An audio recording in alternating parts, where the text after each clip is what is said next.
Ya, baik, kita lanjutkan di video yang kedua. Ini tapi sebelumnya saya pengen lihat absensi ya di INOS untuk pertemuan hari ini. Oke, ini untuk hari ini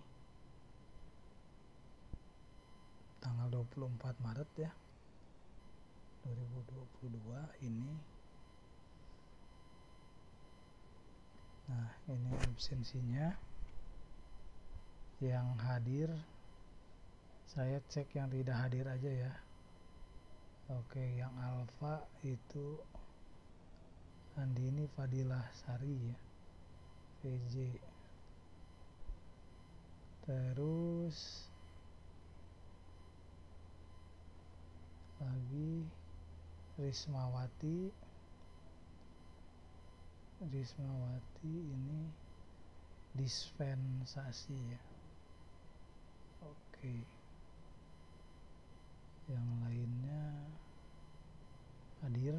Terus ini Muhammad Saifur Rahman Alfa ya.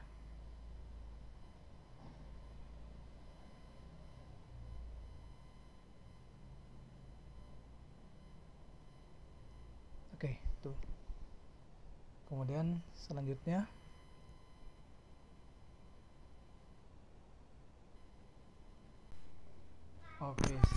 kita lihat formula untuk penghitungan angsuran, skema angsuran ya, bank konvensional maupun bank syariah. Oke, yang pertama ini untuk yang bank konvensional, kita cara menghitung angsuran pada satu periode ya, periode tertentu, misalkan itu periode T, itu dengan rumus V modal, kemudian dibagi dengan banyaknya periode, kemudian ditambah dengan ya J nya bunga, suku bunga dikali dengan modal. Tuh, jadi nanti angsurannya adalah modal ditambah dengan suku bunga, dengan bunga pinjaman. Oke ya, jadi kalau misalkan bulanan, berarti nanti J nya itu adalah suku bunga pada bulan itu. Selanjutnya untuk melihat total pembayaran sampai akhir ya, dari periode 1 sampai dengan periode N, itu kita gunakan rumus ini ya, SK atau SKON konvensional, yaitu sigma ya, penjumlahan dari seluruh ST ini ya. Jadi sigma ST 1 sampai dengan N. Kemudian karena ini ST nya kita rubah dengan ini ya,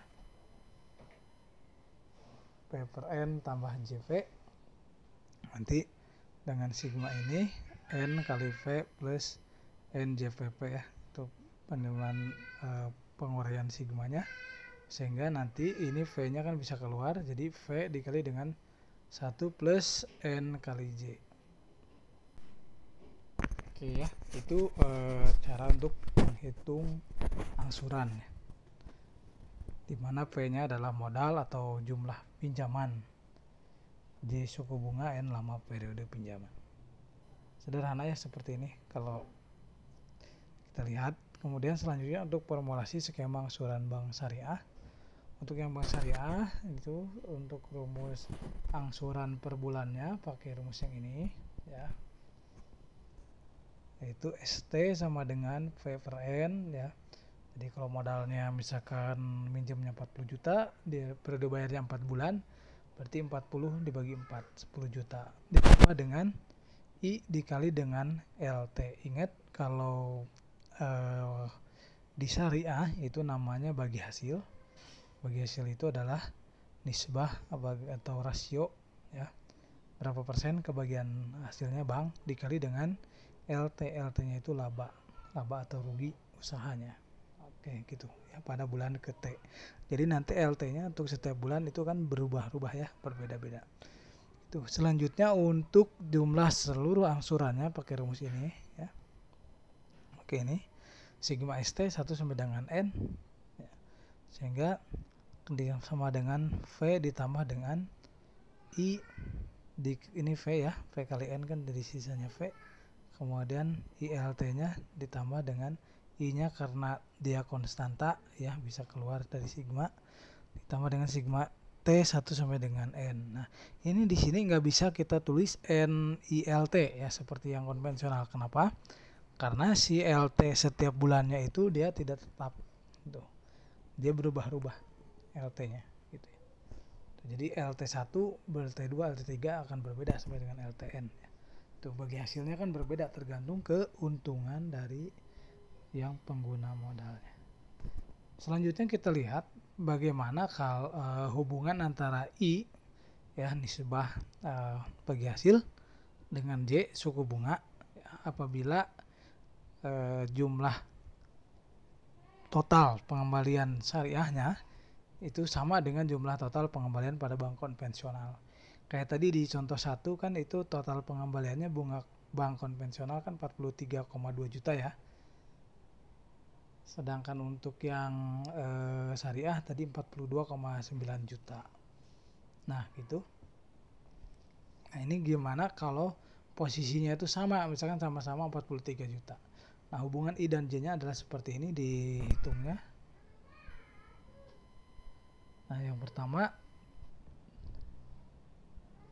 kita lihat sebentar. Oke ya, ini untuk yang rumus hubungan antara I dan J ketika SY-nya sama dengan SK atau S konvensional. I-nya itu sama dengan P ya dikali dengan 1 plus NJ dikurangi P per sigma LT di mana T-nya 1 sampai dengan N. Nah, sehingga kita sederhanakan P kali 1 tambah NJ itu sebagai PN. Jadi modal secara keseluruhan dibagi dengan sigma LT T-nya 1 sampai dengan N dikali dengan J. Itu ya, ini. Karena kalau ini dikalikan kan P kali 1 P ya, nanti dikurangi P kan jadi P nya hilang, tinggal VNJ. Nah, VN P kali N kemudian ini kali J, seperti itu ya. Rumusnya P nya modal, N nya lama periode, kemudian J nya suku bunga bank konvensional. Jadi N di sini bukan indeks tapi N di sini adalah jumlah periode. Oke, selanjutnya kita lihat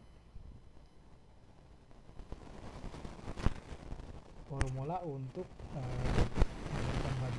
tingkat pengembalian penanaman modal investasi sebesar P. Nah, ini kita hitung dengan R, return atau rasio. Nah, ini di sini suatu investasi itu dikatakan untung ketika si nilai R-nya itu positif ya. Nilai R-nya positif. Rumusnya, caranya adalah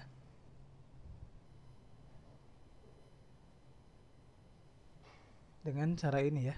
R sama dengan nilai akhir aset dikurangi dengan modal dibagi dengan modal. Nilai akhir itu adalah SK ya. Oke, SK atau semua S konvensional, ini bisa ST bisa aja seperti itu ya. ST kemarin tadi kan di soal tadi sampai dengan 4, jadi itunya 4 dikurangi dengan V modal dibagi dengan V. Kayak tadi di contoh tadi kan 43,2 juta ya. Nah, dikurangi dengan modalnya kan 40 juta. Jadi sisanya 3.200.000. Nah, dibagi dengan 40 juta. Nah, dapat persentase ya, sekian persen. R-nya itu nanti jadi akan positif kan di sini. Ya, karena 3 juta dibagi dengan 40 juta itu nilainya positif. Sehingga ini untung ya untuk yang tadi itu. Oke, seperti itu ya. Untuk SK-nya itu maaf di sini saya koreksi, untuk yang SK itu di sini untuk yang SK itu sama dengan ST ya. Sama dengan ST. Ya, mohon maaf, SK-nya nanti sama dengan ST, angsuran pinjaman per bulan.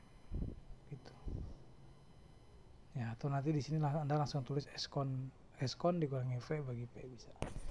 Oke, seperti itu ya untuk video kedua ini. Nanti kita lanjut di video yang ketiga.